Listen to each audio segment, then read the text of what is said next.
All right, let's see if we can get this data to show up on the React side now. So I'm going to jump over to VS Code, and we have our basic React project here. I'm going to go into the source folder and add a new file that I'm just going to call projectlist.tsx. So this is a new component that I'm building, and we'll just start out with the shell or the framework of that. So function project list, same name as the file name, list, opening closing parentheses in case we're going to pass anything in, braces, and then we need to have a return statement. It has to return something out of it, semicolon on the return statement, and then down below I need to export this functional component if it's going to be the thing that's coming out of this. I can have other functions in here that aren't being exported, but if ultimately I'm going to use this as a tag somewhere else in the program, then I need to have this export statement in. So export default project list. All right, what am I going to return for the project list? Well, let's return I'll just put in here, get my React fragment, and then inside the React fragment, I'll have my first thing as just a h1 tag that says water projects. And then after that, I'll have a break. And then I'm going to create the little list of water projects. So I have to do that. But how am I going to put that together, right? Just like we did in .NET, you have to have that model for the data to come into. And so we did this in the previous program. In the source folder, we created a new folder called types. And in that types folder, we add a new file that I'm going to refer to as a project.ts. Not a TSX, just a TS file, TypeScript file. That creates a little project file for us. And what I'm going to say here is export an interface. You've heard that word before. Interface is a template for a project, and the project is going to have these fields. Now the field names need to match exactly what's coming through in that JSON file. So if I go back and say .NET, now we're saying .NET run, but we're thinking .NET fun. So we run this, we go back to that site. Oh, I almost Control C. It's already up here. I could have just pulled up the window. In here, we need to match these names. So project ID, project type, and so on and so forth. That's what it's going to be looking for in this interface that we have that we're building. It's going to be looking for those exact fields. So it needs to match the names exactly. So I say here project ID, which is a number, semicolon. Project name, which is a string, semicolon. Project type, which is a string. Project regional program, which is a string. Project impact, which is a number. Project phase, which is a string, and then project functionality status, which is a string. All right, so this is what the object that's coming in the JSON object is going to look like. This is the shape of it, right? We can't leave off some fields. We can't have a square peg going into the round hole. They need to match. I need to have a place for all those pieces of information that are coming in from our JSON to land in our React app.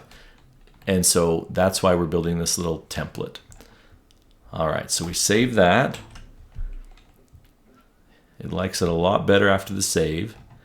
And now we go back, now that we have this template set up, we go back to our project list. And similar to what we've done before, we want to use this project object now as something to store the information in as it comes in. So I'm going to use the use state to store this information in an array as it comes from the API. I'm going to store it in an array in React. So I say here const, I'm going to call it in square brackets here. I set up the two pieces of our set state here. We're setting up the state of this project list object. It's going to go with this project list object. So I set up the state here and I say, I want to have a const, I'll just call it projects. And then I'm going to create a set projects to be able to update it. A method to be able to update the projects. So this is the actual data. This is a method to be able to update the actual data to something else. And then I'll say this uses state. Now as soon as I do that, it's going to say, I don't know what you're talking about with state. So this error, let me finish out the statement and then we'll go fix all the errors. So use state, and I say the type of information we're going to be using here is of type project. This is the thing I just created over here.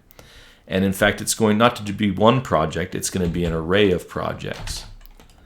And the initial state, which is what goes in these parentheses, is just a blank. We're going to start with a blank, and then we're going to load up a project array.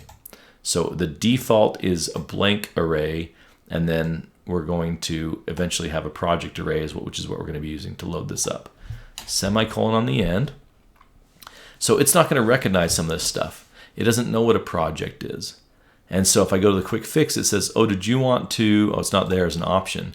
We need to import the project type that we just created into this particular component. So I say import, and then in parentheses, I give it the name project from where? Where is that located? And if I go start typing / in my types folder under project. All right, so we're importing that. That error goes away. We already had, oh, did I already have that in there? The import use state? That came in. That was what I thought the next error was going to be, is that it wasn't recognizing use state, and I could go import the use state. And now we're getting errors saying, hey, this is assigned, but never read. All right, so I need to fix that. How do I read in these variables, right? So now they're getting, well, they're not getting set. We need to set them to something as we print them out. But now that I have the variables, I can actually go lay out what it's going to look like. So I'm going to take below the water projects, and we're going to use our mapping function just like we've done before. I'm going to call these projects, and I'm going to say .map, and then I go put the information to map. So I'm going to have a variable called P for project. Why did I do F in my notes? I must have been building these notes in the afternoon. Let's see, so we don't want this closing brace yet, because what we're going to do here is a function, and this function is going to go build, so maybe I'll just have like a, I'm going to call this, I'm going to create a div, and I'm going to say the ID of this div is going to be called a project card. So I can later format this the way that I want to.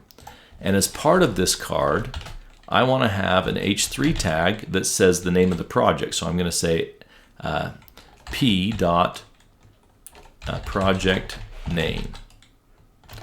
But if I do that, it's going to try and take it literally. So I want to take in these braces to have it use it as a string interpolation to be able to go grab the variable that's in there instead.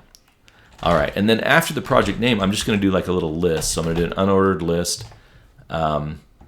with each of these things being a list item. So different than we've done with a table array. So I'm going to say project type, and then I'm going to bring in p.project,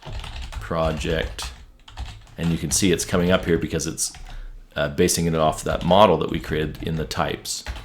Next item, li, the regional program. And then string interpolation, I'll say p.project regional program. Closing brace. So we're going to get one of these little list items for each. So we're going to have the name of the project and then just a bunch of bullet points below it with the information about it.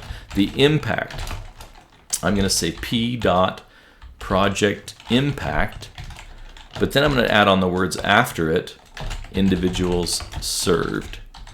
All right, now hoping to finish up in this video, but we're not going to get to it. So we're going to finish up in the next video. Fingers crossed. Spencer out.